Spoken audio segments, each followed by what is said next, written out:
Selamat pagi, salam sejahtera. Isu hangat pagi ini, PRN Johor, rekod PN mana yang dibanggakan itu soal Najib kepada Azmin. Berita sepenuhnya. Bekas Perdana Menteri Datuk Seri Najib Tun Razak hari ini mempertikaikan kenyataan Menteri Kanan Perdagangan Antarabangsa dan Industri Datuk Seri Mohamed Azmin Ali bahawa Kerajaan Perikatan Nasional PN diiktiraf dalam menangani wabak COVID-19. Dalam perkongsian terbaru di Facebooknya, pengerusi Lembaga Penasihat Barisan Nasional BN itu berkata, data sedia ada tidak pernah menipu dan menunjukkan yang sebaliknya. Ahli Parlimen pekan itu dalam menyenaraikan satu demi satu rekod PN berkata, Mohamed Azmin perlu lihat graf kes baru dan kematian COVID-19 bagi Malaysia berbanding negara-negara ASEAN dan juga purata dunia bagi tempoh pentadbiran kerajaan PN yang tumbang pada Ogos 2021.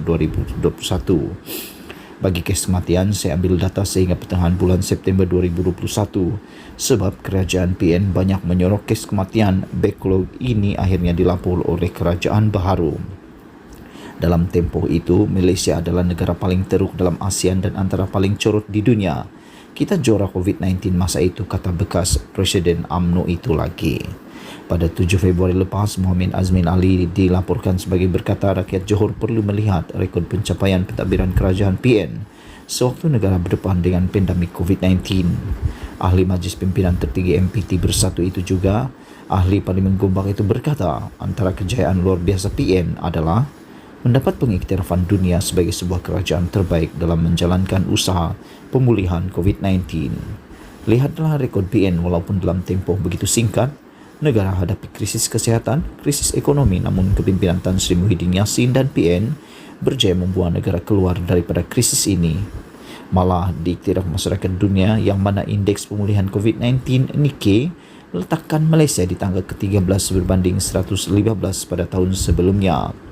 Ini adalah rekod yang tidak boleh dipadamkan, data tidak menipu. Ini kebaikan untuk industri di Johor. Kenapa kita tidak boleh terima? Kalau tidak suka, janganlah sampai nak dipadamkan kejayaan dan fakta-fakta itu. Kita perlu teruskan kejayaan ini dan saya serahkan kepada rakyat buat keputusan dalam PRN Johor, katanya lagi.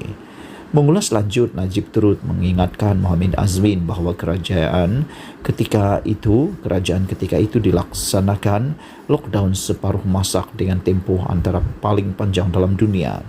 Kita asik di tangga tercorot indeks COVID.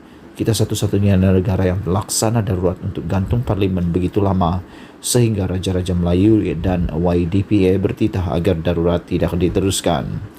Kita satu-satunya negara di ASEAN yang diturunkan penarafan sehingga Malaysia akhirnya kehilangan penarafan grade A kita sejak berpuluh tahun lalu. Min dah lupa bahawa zaman kerajaan PN adalah zaman move tutup. Zaman ramai bunuh diri atau angkat bendera putih dan zaman kerajaan perlu rayuk pada rakyat derma kontena untuk simpan mayat, kata Najib lagi. Sekian isu hangat pagi ini. Jangan lupa tinggalkan komen anda, sila tekan butang subscribe dan kita jumpa lagi. Bye-bye.